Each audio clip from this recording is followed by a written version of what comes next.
So the brain actually has some really distinct characteristics that separate it from a computer. The brain is actually a laboratory, and by our design and by our own will, it acts as a laboratory to take concepts, ideas, and models, and in a certain part of the brain it builds those concepts and ideas, and it says, I'll take a little bit from what I learned here, and a little bit from what I remember here, and a little bit of my experience here, and let me take those specific areas and ask the what ifs, the possibilities, the potentials, contemplate on designs or ideals that are outside the boxes of what our present understanding is, to come up with a new understanding or an enlarged box. So the brain acts as a laboratory. It's an architect. It designs models and it puts the pieces together, and its main function is to come up with a new picture, a new concept. And by repeating it over and over again, there comes a moment when we become so involved in that concept, so involved in that idea, that we lose our attention or our awareness on our external environment, on the signals that are coming from our body to our brain, and on relative time, because all of our awareness has gone within. It's gone to that concept and idea. The moment that happens, that picture, that model, gets pushed or moves to the frontal lobe. And the frontal lobe is the area of the brain that is the executive. When an idea or a concept makes it to the frontal lobe without our mind wandering to a shopping list and the pain in our back and what time it is and who we have to call and our relationships, we've put all those aside, and we no longer keep re-accessing or re-interacting with parts of the brain that are already known within that box, but we're taking those individual concepts and models and ideas and building a bigger concept, and we lose track of our association to people, to places, to things, to times, to events, and we are completely focused on or concentrated on that idea. That's the moment that that idea makes it to the frontal lobe. And when that concept makes it to the frontal lobe, it becomes more real than the external environment. We lose track of the external environment. And that internal picture now that becomes more real than the external environment is literally where reality is happening, because all of our awareness is there. At that moment, another part of the brain becomes activated. That part of the brain is called the cerebellum. It is the oldest part of the brain. It has millions of connections per neuron as opposed to thousands of connections per neuron in the neocortexes. And that ability for that brain to become activated literally endorses or gives life to that model and causes the brain to become rewired and actually change reality, our perception of reality. Mm. The best way that a human being can become that observer is, first of all, having the awareness or the understanding intellectually that they don't always have to make the same choices over and over again. And secondly, put yourself to be put in certain situations experimentally in your own personal life where you actually override those mechanisms in your body, and that takes practice. It's not something that we can do immediately because there is a tendency biologically for us to respond to preserve the body. The brain has certain centers in it that are only concerned with the preservation of the body.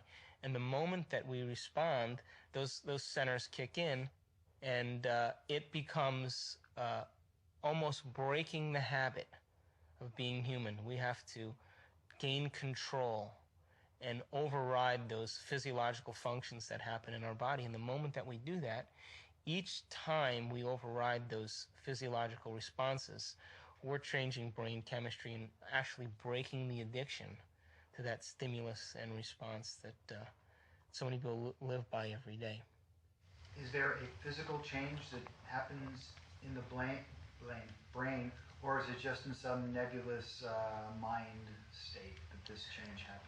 Well, in order to explain the physiological chemistry in the brain, let's just back up here and give you just a little bit more on anatomy and brain function so that we can address the chemical changes that take place in the body.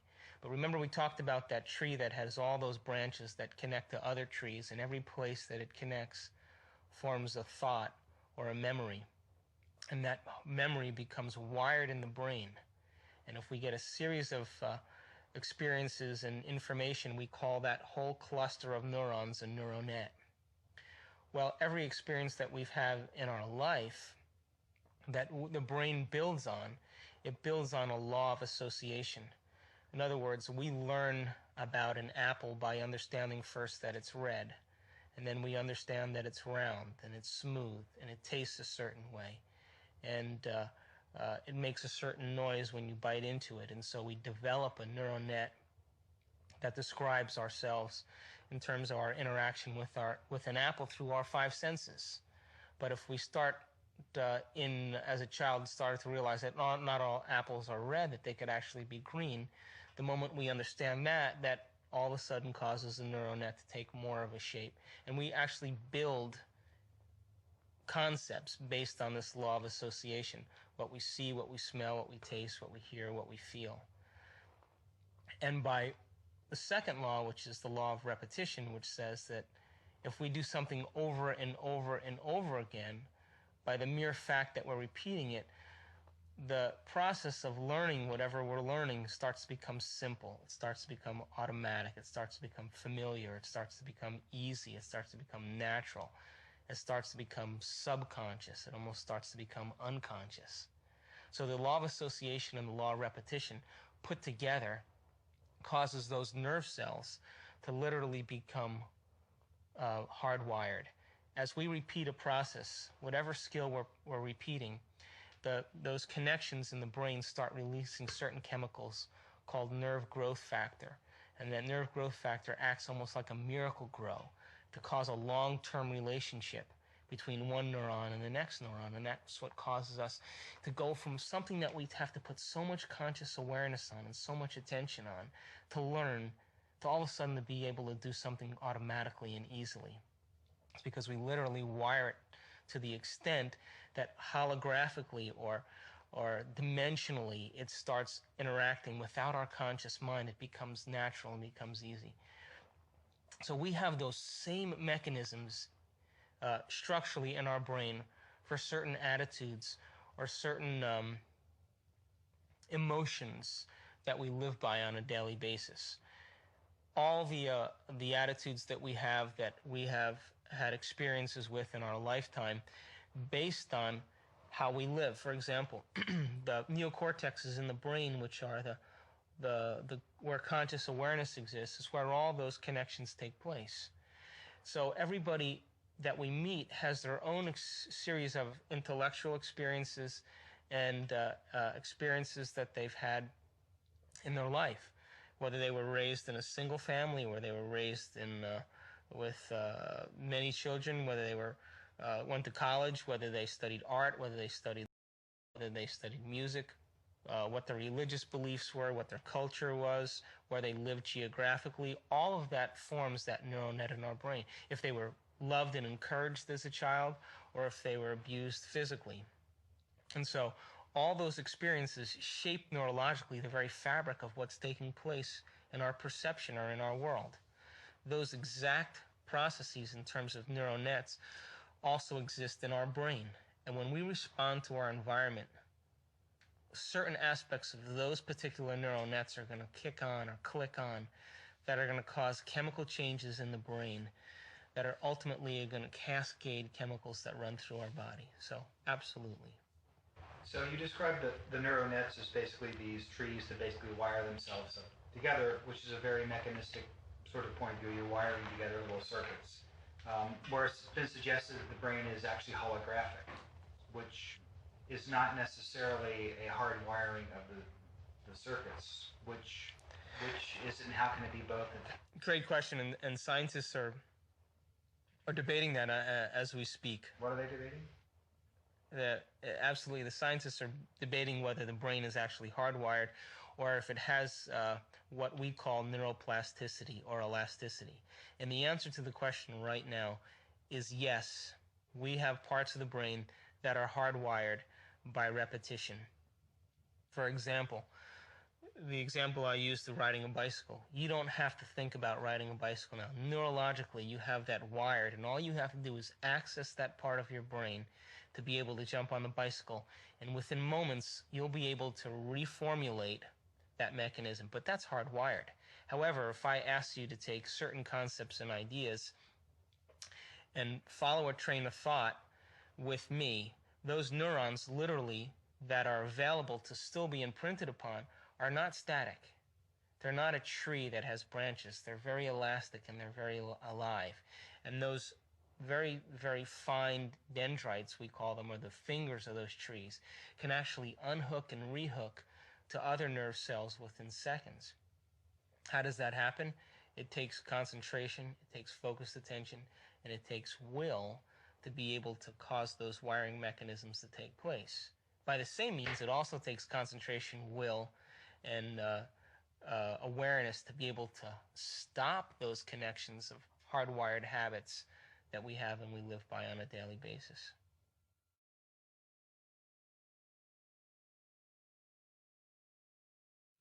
There is this debate in quantum mechanics about, we're affecting things on the micro level, not the macro level. And you've seen in some of the panels at the conference that there's a point beyond which they're not willing to go. And we can sit and discuss those things for a long time, and then we can go and do certain things that can negate what they think is possible. So what do we do with, on the one hand, the scientific model of what they're trying to develop, and then people having these experiences that are complete anomalies? What do we do with those two things? Well, I think if we keep quantum physics and the understanding very simple for the layperson, that our observation has a direct effect on our world, I think if we keep it very simple, then people can get about the business of beginning to practice the skill of observation. See, the subatomic world responds to our observation, but the average person loses their attention span every 6 to 10 seconds per minute. So that doesn't leave a lot of room for our attention span. So how could the very large respond to someone who doesn't have the ability to even focus and concentrate? Maybe we're just poor observers. Maybe we haven't mastered the skill of observation, and maybe it is a skill. And maybe we're so addicted to the external world and so addicted to the stimulus and response to the external world that the brain is beginning to work out of response instead of out of creation. If we're given the proper knowledge and the proper understanding and given the proper instruction, we should begin to see measurable feedback in our life. If you make the effort to sit down and design a new life, and you make it the most important thing, and you spend time every day feeding it like a gardener feeds a seed, you will produce fruit. It may take some time in the beginning, and it may take some time in developing the art to control your mind from all the things that it needs to do. But most people stop because they look for the results in their world after a small amount of effort. And when they don't see those results, they immediately discount its possibility. And yet, right on the other side of that, right past that point where they stopped, is the potential still existing. We're lazy as human beings. We live in a convenience world, and if we don't get our quick, immediate fix on what we need, we're impatient. Quantum law responds to that as well. But we should be willing to sit down every day and take a piece of our day and set it aside and give thanks that we're alive, and give thanks that we have life, and give thanks for the life that we have. And then begin to observe by pure sincerity to design a new possible future for ourselves. And if we do it properly and we observe it properly, we should have opportunities begin to show up in our life, not equal to what we can predict, but outside of our prediction. It must be outside of our prediction, because when it is, we know that it's come from a greater mind. If it's equal to our prediction, then we're creating more of the same. How could we create a new world if we can predict the outcome? We're not creating anything new. And so, to look for feedback in our world, the brain loves feedback. It likes to know when it's succeeded or it's actually accomplished a task so that it'll do it again. And so, that sincerity and that level of mind gives people the opportunity then to apply first some principles of choosing a potential reality and observing it. And by doing it, they're willing to say, I know quantum physics works for the very tiny. I'm aware that it works for the very tiny as well. But when do you become a maverick and say, all of the greats that have ever lived has said it's always start with a thought or a dream, and why not get about the business of applying it to your own personal life? It's not that the quantum field doesn't respond. It's that we have to up our level of will and sincerity. And when that happens, we'll see measurable results in our life. So, these so-called spiritual endeavors, is there a way to create measurable results? There's in our spiritual endeavors, and spirit is always kind of a connotation that people get stuck on, but in the application of our life is spiritual. Everything in life is spiritual, but in the application of it, there is absolutely a way in which we can begin to see measurable results in our life. It takes practice, and it's a skill.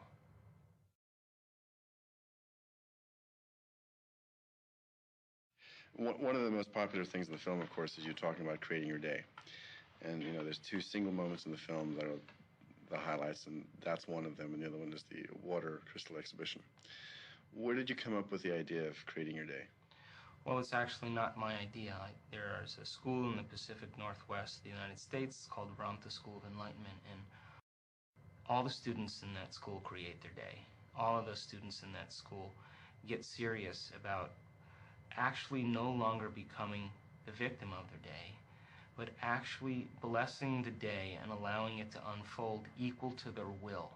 Now, everybody has their own measurable level of will.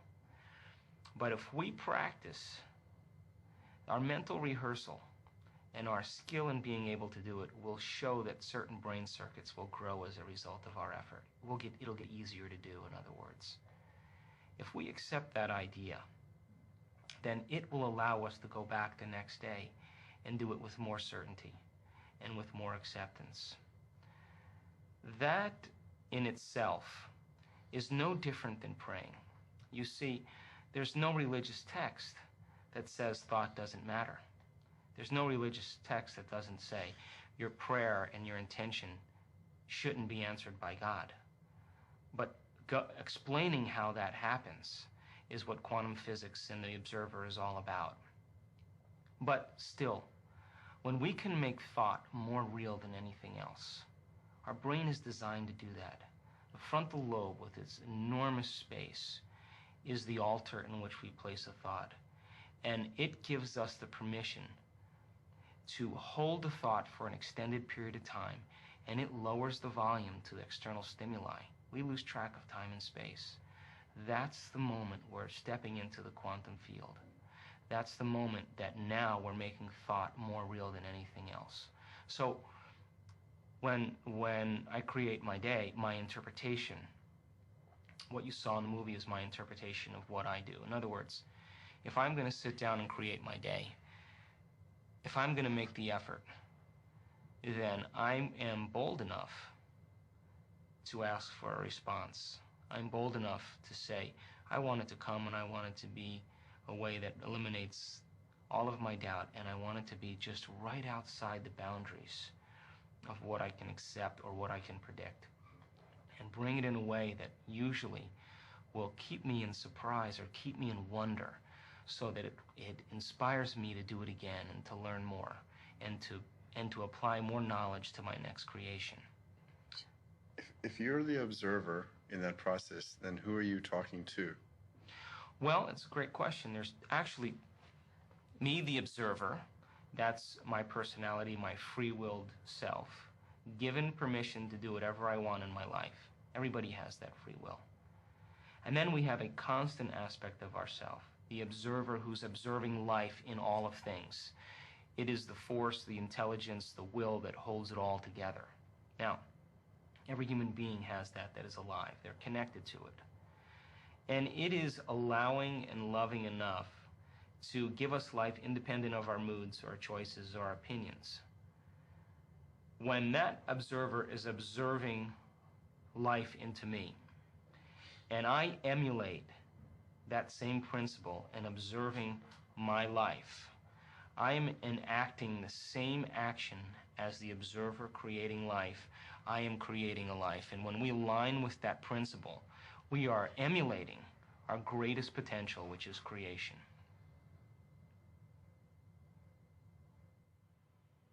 Do we live in a pre-established artifact of some kind? So I just want to bump that idea. Is there an artifact out there of objective reality? You know, because there's also this idea that we're creating reality.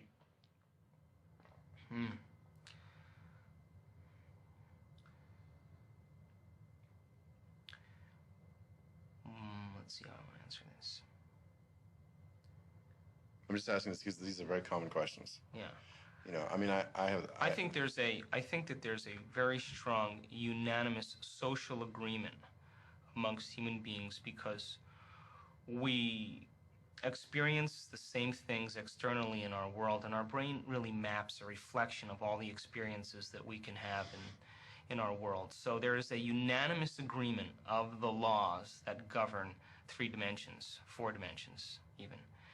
And we live by those laws, and our brain really has mapped all the possibilities and potentials over pretty much eons of experience. But there's still room for the brain to grow, and there's still room for us to evolve to greater virtues and to greater levels of mind. If that's the case, then it means then that we have to begin to break from the social agreements and the social consciousness that keeps everything intact and everything in order. That means then that we have to really gain knowledge that's outside of convention. Whether it's social convention or religious convention or scientific convention, we have to reach for information and knowledge that is beyond the boundaries of what's currently accepted. Now, to personalize that information and knowledge means we're going to apply it to actually try it out to have a new experience. Once we have that experience now, it begins to change the way in which our world should show up or present itself to us. But an experience isn't enough. We have to be able to reproduce that experience until it can become automatic. Once we do that, now we're beginning to master a new level of mind, and then we start to break from the agreements of 4 dimensions. We begin to defy the principles of this social agreement, and it is a collective consciousness, and the collective order allows the quantum field to respond to that, but by the same means, we have the ability to be able to process greater levels of mind, which then starts to separate us from this social agreement. And now we become individuals.